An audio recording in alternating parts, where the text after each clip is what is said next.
Hello and welcome to Lansing's Movers and Shakers. I'm Ken Miller. Today I'm joined by Lansing Mayor Tony McNeill. Mayor, thank you very much for stopping by today. Thanks for having me. All right, so let's start with a brief, kind of off-the-cuff discussion about the state of the city. And we're recording this in late October. And a state of the city as it relates to Lansing and its economic standing. Let's start maybe first with commercial development. We'll move into residential development and anything else that you want to add. Yeah, okay. Well, I mean, first I'll say we've had a pretty good year. And I'm trying to go through, I'm going to start in the north as far as what we've actually got accomplished this year. Most people know about Take 5 on the corner of Eisenhower opened in September. And I spoke with the owner yesterday. And he basically said over the last month they've outperformed any of the regional Take 5s in the Kansas City area, so they sound like they're doing real well. So they're happy. Yeah, they're happy. Yeah. Moving, I guess, south, we had Chrysler, Dodge, Jeep, Ram. Mm-hmm. They built a new paint shop in the back, opened that up. It's an auto repair shop, so they did a lot of improvements there. They also did some improvements on their building and the parking lot, so that's really looking nice. I don't know if you've been out there, but I went out there for their open house. It was great. I guess moving a little further south, we had the eye care center open in the summer, which was great. It's a really nice building. Across the street from them, Philman's Dental opened as well. They had quite a few openings. Right. Hopefully I didn't miss anybody. I did go to the open house to ODM Construction. Right, just down here. Just down the road, south of that. So we've had a lot of openings. We also had, I guess what you'd say, a breaking ground with Spectrum to actually provide some services to some of our underserved areas that are just on the fringes of the city, kind of woven in with the county. So getting some services out to the citizens out there as well. So I think commercially we've done really well this year, and we've got some, as you know, some future things in the works. Right. That'll likely occur in '24. TSC moving there, building a new building out in Town Center, which will free up that corner. Right. For more development. So on that corner, are you starting to, and I know there's things you can talk about and things you can't talk about. I guess what's the sniff level? Are people sniffing around that corner inquiring? I'm not sure, because I don't think they've announced their move, even though we're working with their corporate headquarters on the new building. Not sure, if they're ready to.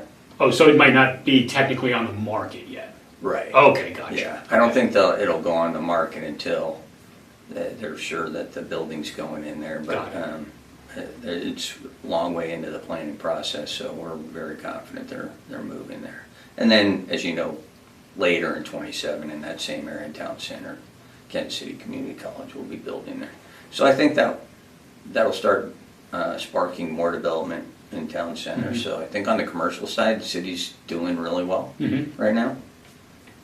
Yeah. So residential development, I know there are plans for what's called workforce housing units, and this would be across from Lansing Heights on West Mary Street.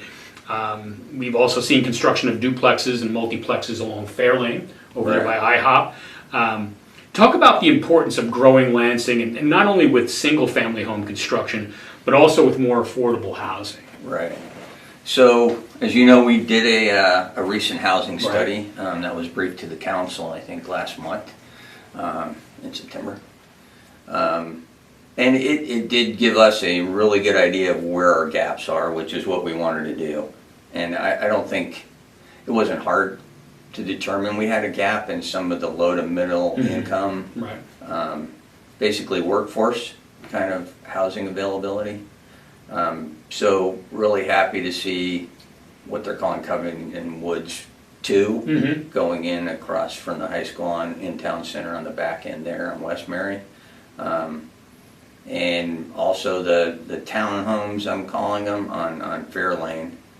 There's going to be a phase 2 of that, but those are starting to fill up. I can see people living in those now. So I mean, I think pretty much anything we build in the city is going to fill up quite quickly just due to the availability. Right. So trying to meet the needs of, all constituents. And that includes, low maintenance kind of housing, Right. Retirement areas. So we have a couple of developers we're working in that area with. Single family homes, a little more difficult. As you know, we haven't added a whole lot of homes. Mm-hmm. Dan Lynch is building some homes in the northeast. I believe off Carroll and Beth Street. Mm-hmm. There's Ward 8 one. lot that Yeah, he's Ward working on. Yeah. And those are all single family homes, so I think there'll be 8 total there.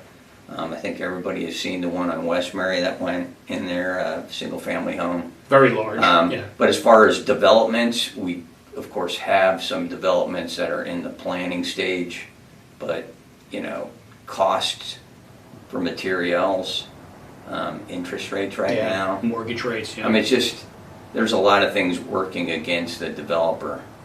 The good thing about doing the housing study, though, is it does make our city eligible for the rural housing incentive program.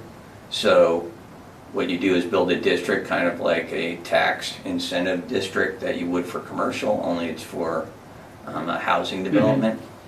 So that should assist the developers, and we're capable of providing that now that you have to have a recent study to show that you have a gap in this area. But basically, they would gain the taxes over a certain amount of time to help then offset the Right. infrastructure cost Right. to put that development in. So we'll begin talking to some of the major developers in the housing market about that program. Incentivizing. Sure. Yeah. Yeah.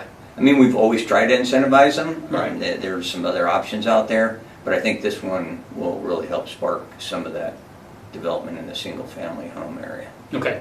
For the second year in a row, and I know you guys just went through the council, city council and yourself went through the budgetary process, and for the second year in a row, Lansing adopted what's called a revenue neutral rate, and that's a buzz phrase now, as you well know, not only in the financial world but in the political world. Talk about what it means and why city leaders felt it was important to choose this path. And I think you alluded to it earlier when you mentioned interest rates. You mentioned inflate. I mean, there's a whole bunch of different things we could get into and spend a lot of time on. But you were in the middle of the smoke-filled room when you're carving out what we're going to do for the budget. Right. Why R&R again for a second year? Yeah. So, I mean, basically the revenue neutral rate, the law that Kansas passed was if you are going to go above the revenue neutral rate, and I'll explain that in a second, you have to have an open hearing and let the citizens come and, Right. give you their opinions on why you're doing that. But basically the revenue neutral rate is to set your mill levy to gain the tax dollars in revenue that you did last year, only basing it on the valuation of the property in the current year. Mm-hmm. So, as you know, Yeah. interest rates have, valuations, Right. property valuations have skyrocketed, not only interest rates, right? Right. I think it was 12% and then 13%. So you're talking On, about on average. Right. I'm talking Yeah. the last 2 years. Right. So, had we just left, and, I think a lot of politicians like to say, oh, we left our mill levy flat. We didn't raise it, we didn't decrease it. Well, that doesn't tell you any story, right? So I know that if we had not lowered our mill levy, the citizens would be paying about 25% more in taxes based on that 25% valuation that their homes have increased, which isn't fair to them. Right. It's not fair to, it's not fair to us either. But there's ways that we can use other revenues to offset some of those property taxes, and I'll give you an example. So this year was a good example. Last year, we tried it. I think we did great. Not a whole lot of issues in funding. So my guidance to both the city administrator and finance director was, when you give us the budget, show us what the revenue neutral rate is, show us what you're recommending as a mill levy rate, and then give me the list of things that caused you to actually go over that revenue neutral rate. So what items in the budget caused us to actually not be able to meet the revenue neutral rate? This year, the biggest item was the pipe that went under DeSoto on the way to the high school. You Right. remember that one was Yes, collapsing? yes. We did kind of a temporary fix, but we've got to replace that pipe, and that's about a $400,000 bill to do that. That was the big issue, right? So we still had some ARPA funds available that you could use for pretty much anything now. COVID money. Yeah, right, COVID money that that we have to spend, I believe, by the end of 24. So we still had quite a bit of funding in there. I'd say 800,000. So I mean, the question was, why don't we use 400 and then just go revenue neutral again? Council thought that made sense. Our city administrator and finance director didn't have any issues with that. We tend to save some of that money to assist developers like we were talking about before, but because of the current environment, it doesn't make sense not to use that money and then penalize what I would consider penalizing the property tax. It's kind of a use it or lose it situation. Like you said, Right. by the end of 24, that ARPA money has to be spent. Right, so if we don't get somebody to start development by the end of 24 on the new housing, it really wouldn't Right. be helpful in any kind of trade-off. And honestly, if you're building the couple areas we have that they'd be building single-family homes in, we're talking like 120 homes. Well, 800K is not really going to make a huge dent in their capability. Right. So I mean, that's pretty much the reason. I think our taxpayers can see that when they get their form that says, hey, your rate went down, actually. Issue within the county is not everybody's doing that. Right? What's your level of frustration with that? Well, I mean, my first year level of frustration was high. And that's because the county came down to all the cities trying to get us all to lower our mill levy. And then they actually didn't do it. So there was a lot who didn't do it. We kind of took it to heart, looked at everything in the budget and went revenue neutral. I think the counties, when we told the county that we were going revenue neutral, that their response was, "Are you sure?" So yeah, I mean, we did it and it worked out last year. We thought, well, let's continue to see if we can do that every year. And I believe we're the only city in the county that's done it 2 years in a row. So kudos to the budget team, Tim, and the management for getting that done. Okay. All right. Currently, consultants, staff, and community volunteers are looking at designs and other factors related to the future Lansing Aquatic Facility, and that's going to be located over on the corner of West Mary and Bittersweet. So you've mentioned, in fact, I think in your upcoming Connection article, you talked about some volunteers, and they actually volunteer on that aquatic committee as well. What's your take on the progress of this project and what it's going to mean for Lansing? And I know we just had the consultant in at the most recent city council meeting, and I think you kind of picked a design, or at least a limit. I'll let you explain it, but as I saw it, there was an 8-lane versus 6-lane conversation on the big pool in that. But talk about the progress, I guess. Yeah, so first off, I'd like to thank that committee, the Aquatic Center Committee, because they really did a lot of work over the last 3 months, looking at surveys, looking at all the amenities and options that the pool could have, and then trying to stitch that all together to come up with at least a preliminary design, which is what was briefed to us during the council meeting. In that design, there is also a list of options, and depending on what the bid comes out for in the end, that'll kind of determine how many additional options you could have, but we wanted a baseline list of options and then anything additional just in case we could squeeze some extra stuff in there. There was discussion over 6 versus 8 lanes, and that had to do with being able to invite regional swim teams, vice the local ones who really use, the same kind of meters, same yards versus meters. So a lot of discussion on that, but I think Mr. Bresser, who was a swim coach, Right. you know, even he came up and spoke about, you know, at the expense of some of the other options and amenities for everyone else, it really wasn't worth the squeeze to do it in the aquatic center. So they've done a great job. That preliminary design was approved by the council, which then gives them, I guess, the authority to get an engineered design, so kind of a construction design built. Right. So once you get that done, you let it out for bid, and that should go out for bid later this month, early next month. And then construction will occur in '24. Right. We're projecting an opening in late spring, summer timeframe in '25. Maybe around Memorial Day. Yeah, but I mean, I'm excited. It's Yeah. going to be a great amenity for the city and the citizens.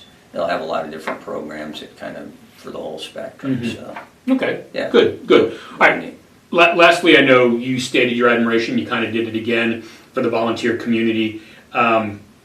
Talk about how much we appreciate our volunteers. And you hosted the Volunteer of the Year awards ceremony dinner.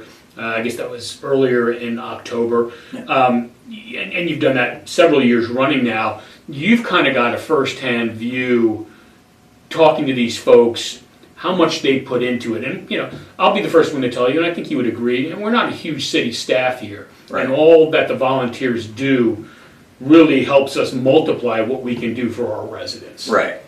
Yeah, I mean, so that really is the bottom line. We couldn't do all of the events, the programs, and I'll use Parks and Rec as a good example, and the library.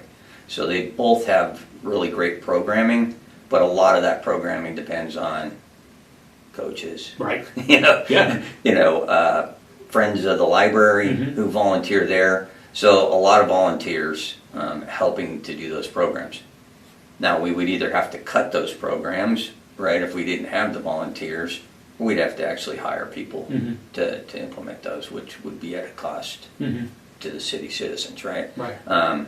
So overall, I think we have about 60, 65 regular volunteers assisting the city, which is the same number of about employees we have in the city, right? Yeah, so we've doubled, right? And they're all volunteering their time.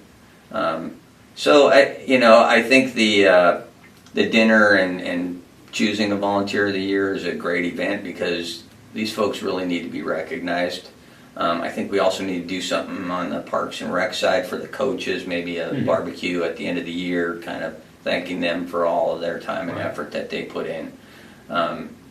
But we really couldn't do what we do now without the volunteers. So, I like to continually, thank them for their efforts and their time. Because a lot of these folks work full time. I mean, we have some retirees, a good amount of retirees who are helping the city. But there's a lot of folks who work full time and do this. Right. A lot of the coaches do. Coaches, they're coaching after work. Right. They're taking their Saturday to do practice, and then they get all the games. Right. So, yeah, I mean, I love the volunteers, and anytime anybody gets an opportunity to thank them, I'd recommend you give them a lot of thanks because we just can't do what we do in the city for our citizens without them. I know you had a chance to address and I think it's the 15th annual, maybe with the 16th annual, the Citizens Academy class. It's a pretty big class this year. And I'm kind of keeping with this volunteer conversation that we're having. We're starting to see fruition of people who have taken that class ascending, whether it's to serve on one of our committees. We've actually got a city councilman who took that class and ran. So you've addressed that class now, I think 3 years running, and it'll be 4 years next year. Do you see that as a training ground, a breeding ground for the future leaders of the city? Yeah, and I guess I missed, there's really two sides to the volunteer thing. The events, right, and the programs in the library and the Parks and Rec. But as far as governing the city, the assistance of the boards and committees and the commission, we couldn't do. I mean, those folks basically provide us important information in the safety and development Right. of the city. So the Planning Commission, the Board of Zoning Appeals Right. folks, Fire District 1, their board, right? Mhm. So we appoint folks to that board. All those are volunteers, Right. taking their time to try and improve the city. So on that side, I see a lot more folks coming out of the academy, Mm-hmm. coming for interviews to be appointed to those boards and commissions. So yeah, I see this, the Citizen Academy really paying dividends. And we appreciate the time you guys actually, you know, I mean, Right. that stuff's done after hours by Right. all our directors, Right. giving their classes. So, you know, we have our staff volunteering time to actually help recruit some volunteers, right? So that's, Yeah, well, and I've always said, and I say this to the class each year when I get a chance to address it, you know, yes, you are getting something out of learning about the city, Citizens Academy class, but we're getting not only potential volunteers for committees, maybe even city council folks, but it's also serving us as kind of a focus group, because these are people that are obviously dedicated to the city enough to say, I'm going to spend some time with you because I Right. want to learn more, but their opinions matter. Right. And they give us some, I think you remember the first year you did it, we heard a lot of opinions about cable service and internet Right. service. What did we end up doing the following year? I think Yeah. you've got an additional, you know, internet provider now in town, so that kind of, that too. yeah. Right? and- Clearwave and AT&T put Right. fiber in at the Exactly. same time. So, but I mean, that Yeah. kind of confirmed what we suspected, was that, hey, this is something our residents want. Yeah. And they I mean, the Citizen Academy to me does two things. One, just for general information on how a city runs, because a lot of people out there don't really know how it's run. Right. They know we're taxing them. Mhm. They don't understand where their taxes go and why things are expensive. In that course, they start to learn Right. how public works, works. How the SIP program works for Right. the roads. So it's informative to a citizen, but it also, like you said, kind of gets them interested in maybe participating in some of the boards and committees. So great program. Yeah, Yeah. good deal. All right, I've been speaking with Lansing Mayor Tony McNeill for Movers and Shakers. I'm Ken Miller.